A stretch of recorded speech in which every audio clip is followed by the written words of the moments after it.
What do you think of, what comes to mind when you think of the church? For me, I think of the green pews. I think of the green carpet. I'm thinking of this room. I'm thinking of a building. But really, that's not what the church is. And I know this isn't like a new revelation. Like I just made a discovery in the church or something. But we all know this. We all know that the church is the people. But sometimes we act like we don't know it. Sometimes we treat it like a piece of Bible trivia, and we just throw it in the back of our minds and never touch it again, right? We don't build on it. We don't make application on it. So the question that I want to ask today is not what is the church, but who is the church? The first thing I'd like to point out about who consists of the church is that the church is a diverse people, right? When you look at the apostles that Jesus chose, he chose Peter, right? Peter is a fisherman. And then on the other end of the spectrum, he has Matthew, a tax collector. I mean, they're on completely other ends of the spectrum. They're diverse people. And then you have Saul. He's a terrorist. I mean, you have all these different types of people within the church. And Jesus brings them all together, right?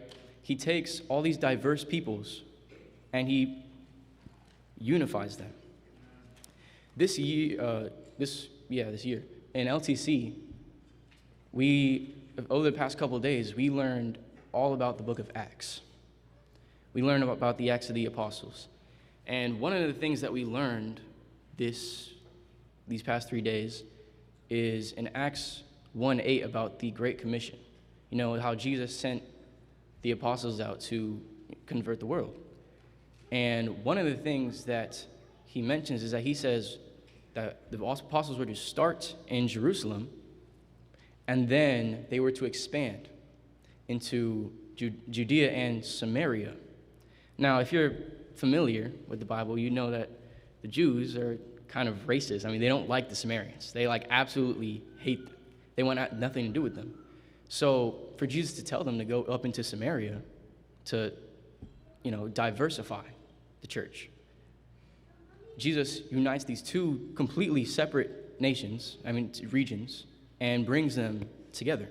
And that is the nature of the church. The church unifies people. Flip with me to Acts 9, and starting in verse 1.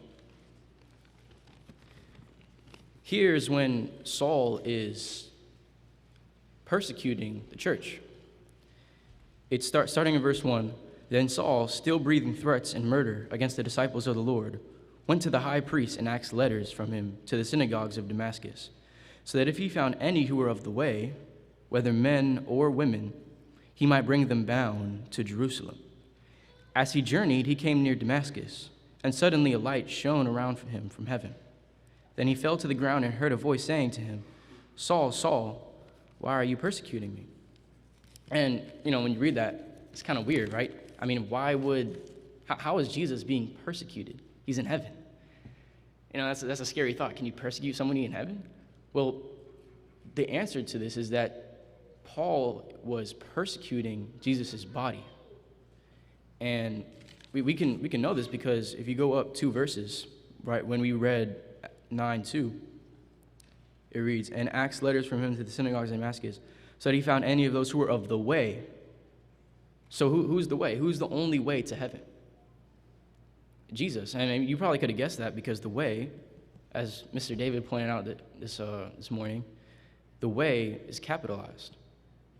So, it points to Jesus. So, speaking on the topic of Jesus' body, that we are in Jesus' body, flip with me to 1 Corinthians 12, verse 12.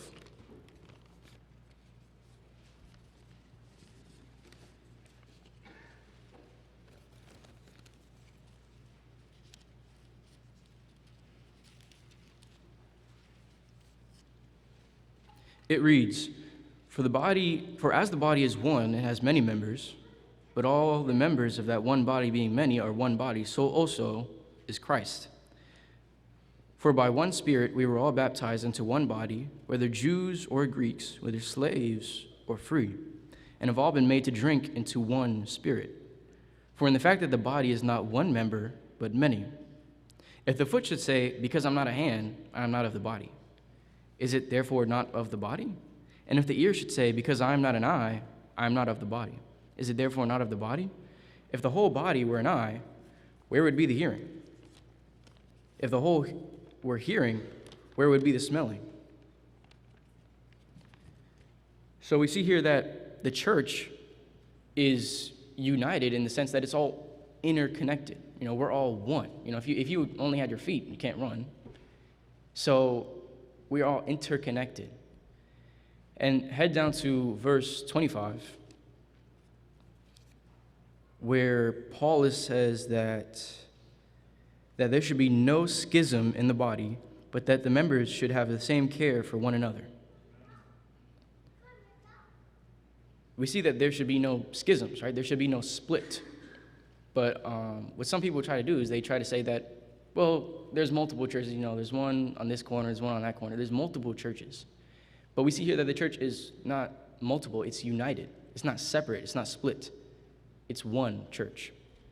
Truly, there is only one church. It's right, the Church of Christ.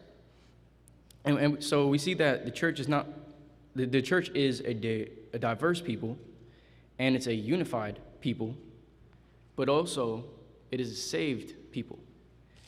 Acts 2:47 reads, praising God and having favor with all people, and the Lord added to the church daily those who were being saved. And then if you go to Ephesians 5:23, it says, for the husband is the head of the wife, as also Christ is the head of the church, and he is the Savior of the body. And then when you see in Isaiah 46:13, God is telling Isaiah, the prophet is saying that salvation is found in Zion. And what do you know? The Hebrew writers, they say that the Zion is the church. So we see this parallel that the church is where you find salvation. Now, what else is found in the church? Love. Love is found in the church. So we see that the church is diverse, is unified, it is a saved people, but it is also a caring people. We see a lot of love in the church, and we see that in 1 Corinthians 13, if you'll flip with me to 1 Corinthians 13,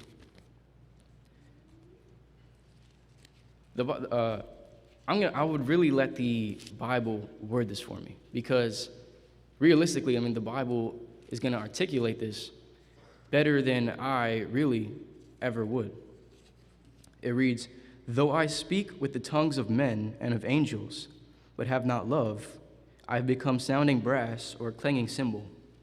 And though I have the gift of prophecy and understand all mysteries and all knowledge, and though I have all faith so that I could remove mountains but have not love, I am nothing. And though I bestow all my goods to feed the poor, and though I give my body to be burned but have not love, it profits me nothing. And then down in verse 12, for now we see in a mirror dimly, but then face to face. Now I know in part, but then I shall know just as I am known.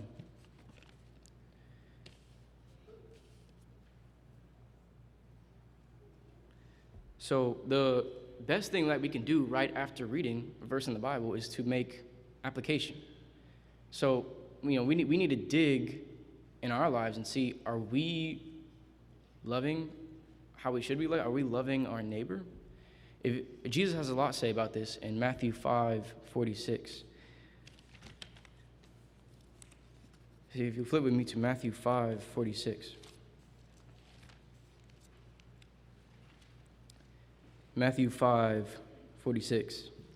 It reads, for if you love those who love you, what reward have you? Do not even the tax collectors do the same?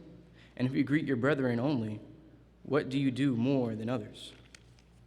To wrap up, we see that the church is not a physical house, but a spiritual house. It is a diverse people. It is a united people. It is a saved people, and it is a caring people.